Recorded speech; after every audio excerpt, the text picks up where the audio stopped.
Great to have you back. Are you ready to bottle and taste your beer for the first time? Stick around.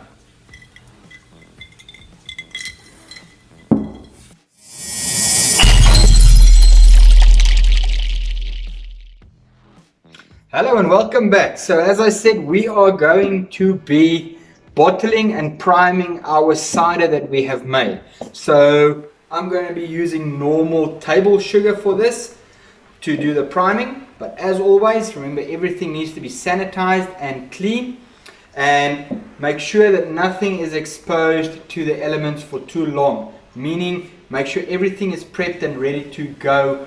So you just move between processes. So nothing is open and standing for a long period of time. So first things first, I need to transfer this over into this vessel over here. I'm running it through the filter once again just to catch anything that I missed in the last filtration.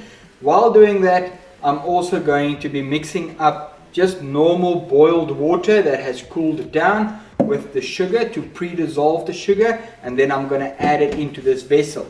Generally it's about 10 grams of sugar per 1 liter of liquid.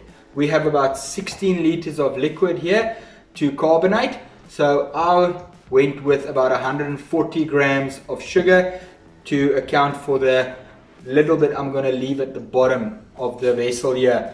So I don't want to over carbonate my drinks, so I have little bombs. I just want to get a nice little fizz to it. I will also be cold crashing some of it right away and not leaving the other ones to ferment for a bit longer to get that carbonation going. So I need to transfer this over. To do that, I'm going to use my transfer pump once again, or my transfer siphon. I know you guys have asked me to do the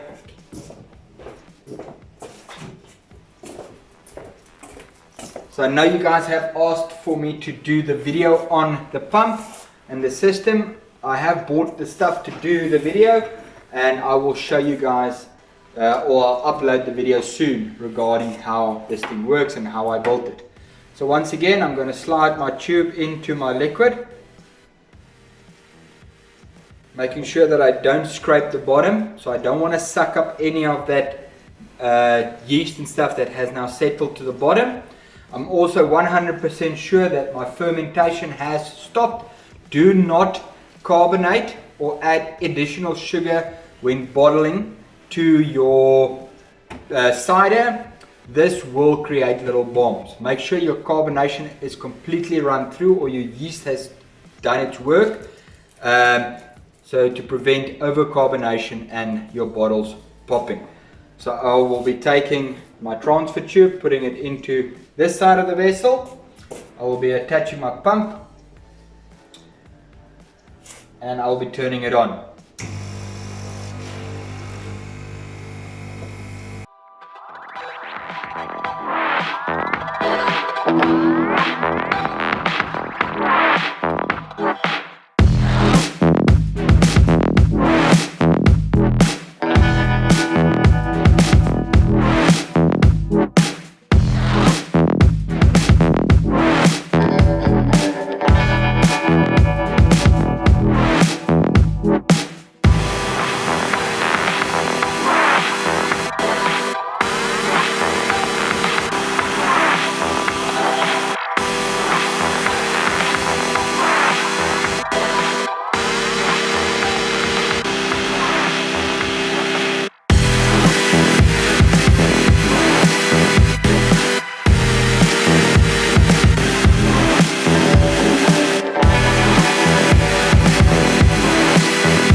Okay, so the last liter or so we are not going to be using. This last liter we have here is filled with yeast, as you can see at the bottom there, and that's just going to cloud up your beer and give it a really yeasty taste. You don't have to waste this. What I normally do with this is I reuse my yeast. So I wash my yeast. I have my yeast collection jar at the back here. So what I do is I get this opened up. It's nice and tight now, but I'll get it opened up, and then I'll pour whatever is left over into this jar here, put it in the fridge, let it settle out as much as possible, rinse it with water, and keep doing that up until it looks like this. So this was from my previous batch that I did, and this is what yeast I collected from that previous batch that I can reuse in the next batch that I do. Okay, so now on to the bottling part. So I've just filtered out whatever I could. There was not a lot of stuff to filter out, but if there was any impurities or anything left over from the previous filtration that snuck its way through the filter, it has now been removed. Now I need to add my priming sugar. I'm going to mix it in a little bit of water, add it to this, give it a good shake up, and then make sure that I have everything mixed through nicely before I do the bottling.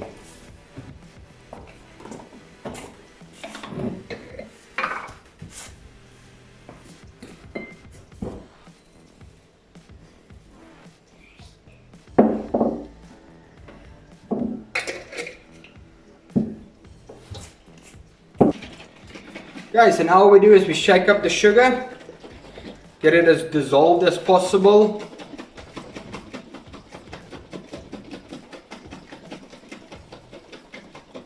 Just to repeat, it's about 10 grams of sugar per liter of liquid.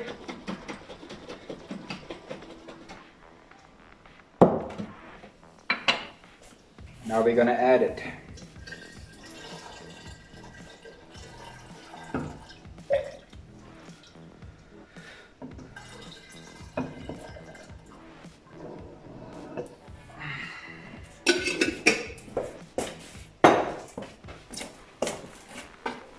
Don't worry about if you don't get all the sugar out of that. I'm just going for a light carbonation. I don't want a full carbonation. You can already see the yeast starting to work. It formed a foam top on the top here the moment I added more sugar in. So now I just need to give this a good shake to ensure that everything is nice and mixed through. You can actually hear the carbonation in there, so just give it a good shake.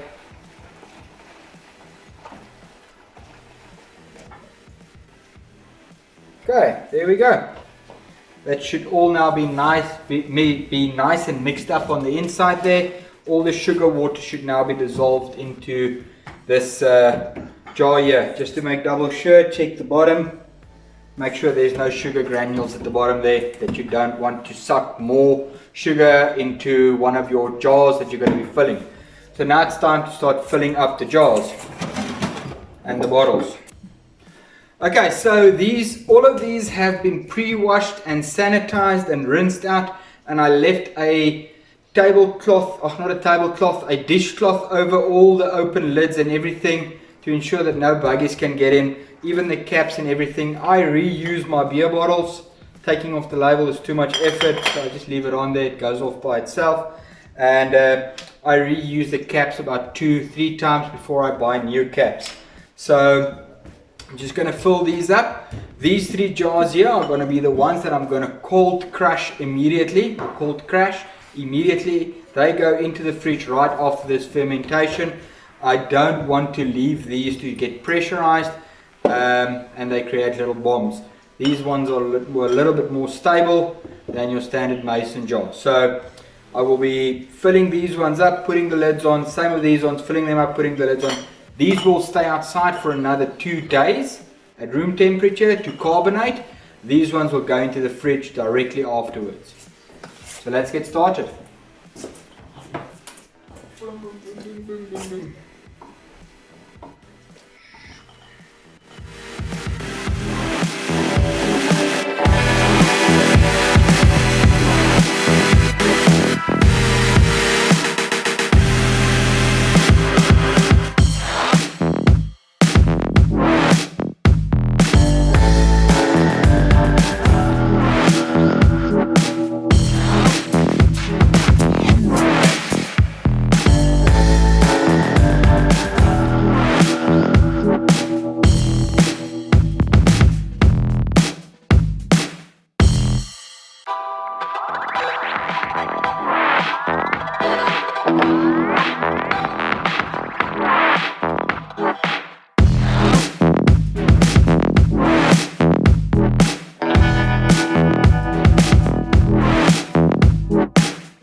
Okay, so with all of these bottled up, these ones are going to be left outside. Once again, cool, dark place. Not cool, meaning cold. About 20 to 23 degrees centigrade will be perfect for the yeast to do its work. I'm going to cover mine in that blanket once again to ensure that the carbonation happens. These bigger jars are going directly into the fridge to ensure that they get cold crushed immediately, so that they don't ferment in these big jars and I create little bombs that blow up my house. So cheers guys, here's to making some cider.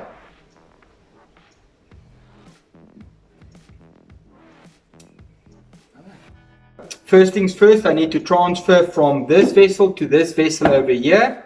And then what I'm going to do is I'm going to add my priming sugar. Like I said, normal table salt. It is normally about